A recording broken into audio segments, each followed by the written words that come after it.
Hi friends, welcome to our channel. Friends, జున్ను పాలు దొరికితే బాగుండు, ఎప్పుడెప్పుడు జున్ను చేసుకుందామా అని చూసేవాళ్ళు చాలామంది ఉంటారు కదండి. ఎంతమంది ఉన్నారో ఒక వీడియోకి ఒక లైక్ అయితే చేసేయండి. చూడండి, చక్కనైనా జున్ను అయితే తయారు చేసేసాను. ఒకసారి తయారీ విధానం కూడా చూద్దాము. చాలా అంటే చాలా ఈజీగా జున్ను అయితే చేసేయచ్చండి. చూడండి ఎంత బాగుంది కదా చూడడానికి. ఇది ఫ్రిడ్జ్లో పెట్టుకుంటే ఇంకా చాలా బాగుంటుందండి, గట్టిగా అవుతుంది ఫ్రిడ్జ్లో పెట్టుకుంటే. నేను ఫ్రిడ్జ్లో పెట్టకుండానే మీకు చూపిస్తున్నా చూడండి. ఈ తయారీ విధానం అయితే చూసేద్దాము. చాలా అంటే చాలా సింపుల్. మనకి జున్ను పాలు, బెల్లము, సొంటి మిరియాలు అండ్ మామూలు పాలు ఉంటే చాలు, జున్ను అయితే ఈజీగా తయారు చేసుకోవచ్చు. చూసారా ఎంత బాగుందో. చూడండి, ఇప్పుడు తయారీ విధానం చూద్దాం. చూడండి, నేనైతే 1.5 గ్లాస్ పాలు తీసుకున్నాను, జున్ను పాలు. ఇది 3వ రోజు ఉండే జున్ను పాలు అండి. ఇవి 3వ రోజు వస్తాయి కదా, 3వ రోజు తీస్తారు కదండి ఆ జున్ను పాలు. ఈ జున్ను పాలు 1.5 గ్లాస్ అయితే తీసుకున్నానండి. తీపికి సరిపడగా బెల్లం కలుపుకోవాలి. బెల్లం తురిమేసుకుని పెట్టుకోవాలి, ఎందుకంటే దాంట్లో కరగాలి కదా.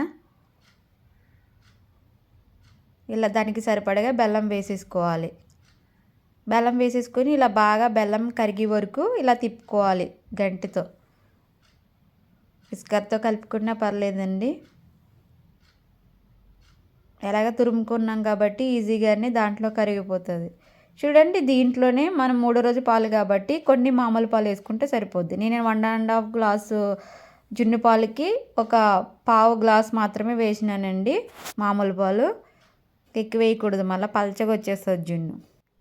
చూడండి, ఇలా బాగా కలిపేసుకోవాలి. బెల్లం కరిగే వరకు ఇలా బాగా కలుపుకున్న తర్వాత ఇప్పుడు సొంటి మిరియాలు తీసుకొని బాగా దంచుకోవాలి. బాగా మెత్తగా అయ్యేలాగా ఈ చిన్న రోట్లో వేసేసుకొని దంచేసుకోవాలి.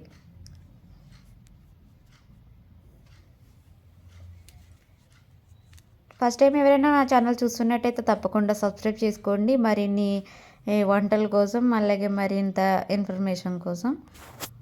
చూడండి, ఇలా కలిపేసుకున్న తర్వాత ఈ పాలను వడకట్టుకోవాలి. మనం దేంట్లో అయితే జున్ను చేస్తున్నామో ఆ పాత్రలోకి వేసేసుకోవాలి.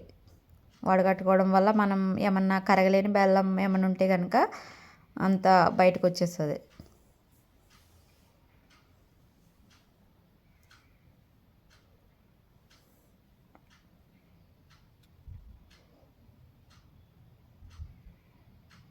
చూడండి, ఇలా వడకట్టేసుకున్న తర్వాత ఇప్పుడు మనం పొడుము చేసి పెట్టుకున్న సొంటి మిరియాలు దాంట్లో వేసేసుకోవాలి. వేసేసుకొని బాగా కలుపుకోవాలి.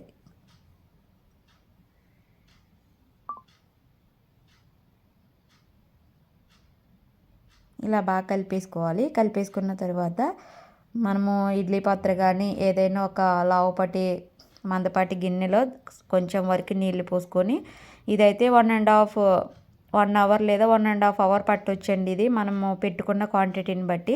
నాకైతే 1.5 అవర్ అయితే పట్టింది ఈ జున్ను అవ్వడానికి.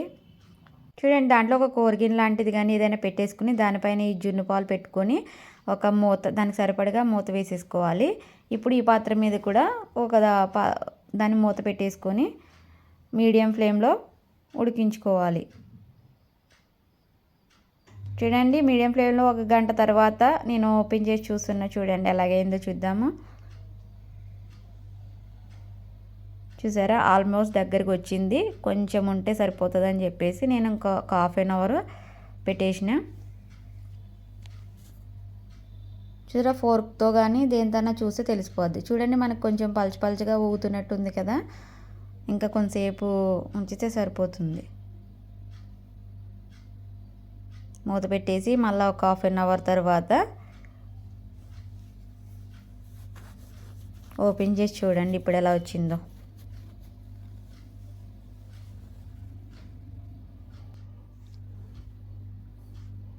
తర్వాత ఒక ½ అవర్ తర్వాత ఓపెన్ చేసి ఉంటే చూడండి, మనకి ఆల్మోస్ట్ జున్ను అయితే రెడీ అయిపోయిందని చూడగానే అర్థమవుతుంది.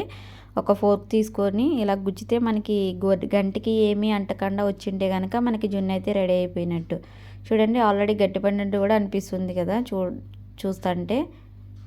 అలా ఒకవేళ మనకు తెలియకపోతే అలా చెక్ చేసుకోవచ్చు గట్టిపడిందా లేదా అనేది ఒక వైపున.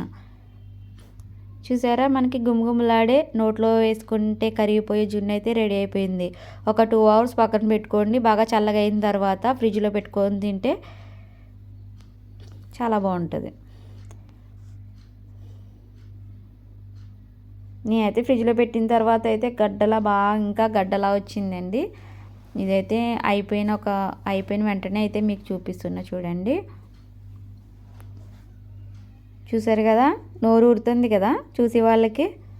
తప్పకుండా ట్రై చేయండి. కొత్తగా చేసే వాళ్ళైనా కూడా చాలా అంటే చాలా ఈజీగా చేసేసుకోవచ్చండి. జున్నుపాలు ఉంటే చాలు. చూసారు కదా ఫ్రెండ్స్, వీడియో నచ్చితే కనుక ఒక లైక్ చేయండి, షేర్ చేయండి, సబ్స్క్రైబ్ చేసుకోండి. Thank you friends, thank you for watching. Please subscribe and support my channel. Thank you so much.